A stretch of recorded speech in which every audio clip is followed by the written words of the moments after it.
Hello students, आज हम पढ़ेंगे अनोखी गवाही की प्रस्तुत कहानी के माध्यम से बच्चों को बताया गया है कि दो व्यक्तियों के झगड़े को अदालत में ले जाया जाता है। न्यायाधीश किस प्रकार अनोखी गवाही के अनुसार फैसला करते हैं, आइए पढ़कर जानें। कि इसमें अनोखे लाल और कल्याण सिंह नाम के दो मित्र थे। दोनों ही गरीब थे परंतु नेक थे और ईमानदार थे।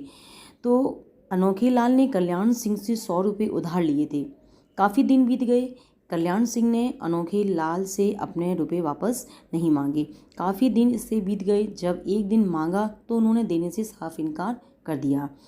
अब कल्याण सिंह ने क्या किया, न्यायालय की शरण ली। न्यायालय में जाकर बताया कि अनोखे लाल ने मुझसे रुपए लिए थे, अब वापस नहीं दे रहे हैं। तो फिर वहाँ अदालत में बुलाया गया अनोखे लाल को। अनोखे लाल से पूछा कि आपने इस कल्याण सिंह से रुपए लिए थे? तो अनोखे लाल ने कहा, नहीं, मैंने इनसे 100 रुपये नहीं लिए। ये तो झूठ बोल रही हैं, इन्होंने मुझसे 200 रुपये उधार लिए थे। अब क्या हुआ, न्यायाधीश तो बड़े उसमें आ गई असमंजस में कि अब क्या किया जाए। तो उन्होंने कहा, उससे कल्याण सिंह से पूछा कि क्या आपने इनको पैसे दिए थे, कोई गवाह है आपके पास?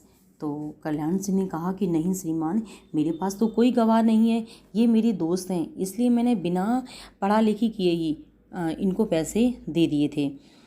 तो फिर न्यायाधीश ने कहा कि इनको तुमने ये जो पैसे दिए थे, ये रकम दी थी, कहाँ पे दी थी? तो कल्याण सिंह ने कहा कि श्रीमान, मैंने इनको पैसे जो है एक बरगद के पेड़ के नीचे दी थी।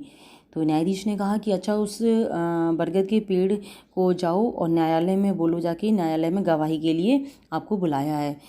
तो अब कल्याण सिंह ने कहा कि श्रीमान, वह बरगद का पेड़ तो न चल सकता है और न ही बोल सकता है।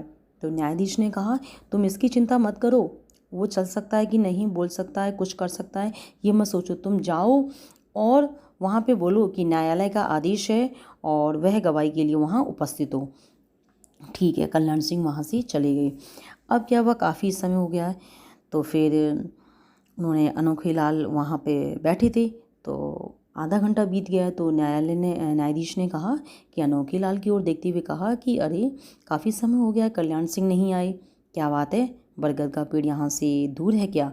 तो तुरंत ही अनोखे लाल बोले कि हाँ हुजूर, यहाँ से बरगद का पेड़ 2 मील दूर है, उसे आने में काफ़ी देर हो जाएगी। न्यायाधीश ने कुछ नहीं कहा। तो करीब 1 घंटे बाद कल्याण सिंह आए और कल्याण सिंह आने के बाद न्यायाधीश से कहा, श्रीमान, मैंने पेड़ को अदालत का आदेश सुनाया, किंतु उसने ना कोई जवाब दिया और न ही वह मेरे साथ आया, इसलिए मुझे अकेला ही लौटना पड़ा। न्यायाधीश ने मुस्कुराते हुए कहा, कल्याण सिंह, तुम ठीक कहते हो कि अब बरगद के पेड़ के आने की कोई ज़रूरत नहीं है। उसकी आत्मा ने आधा घंटा पहले ही अदालत में हाजिर होकर मुझे सब कुछ बता दिया है। अब मैं हकीकत जान गया हूँ। तो अनोखे लाल की ओर देखकर कहा, क्यों अनोखे लाल, तुमने अभी मुझसे क्या बताया था कि वह बरगद का पेड़ यहाँ से 2 मील दूर है? इसका मतलब क्या हुआ? तुम उस पेड़ से पहले से ही परिचित थे, तुम उस पेड़ के पास जा चुके हो। क्यों, ठीक कहा ना मैंने? तो अनोखे लाल क्या, चुप रहा। अब उसकी चोरी पकड़ी गई। तो फिर न्यायालय ने फैसला किया कि कल्याण सिंह को उनके 100 रुपये तुरंत लौटाओ, और अगर तुम पैसे नहीं लौटाते हो तो फिर 1 वर्ष कैद की सजा भुगतो। ये उनको फैसला दिया। अब इससे क्या समझ में आता है कि अनोखे लाल पहले तो बहुत झूठ बोलते रहे, पकड़ में आ गई। पकड़ में तो आना ही है, क्योंकि झूठ कब तक रहेगी, झूठ किसी न किसी दिन तो सामने सच आएगा ही।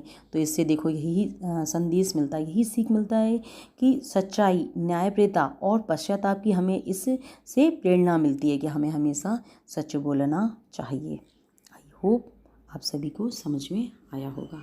Thank you.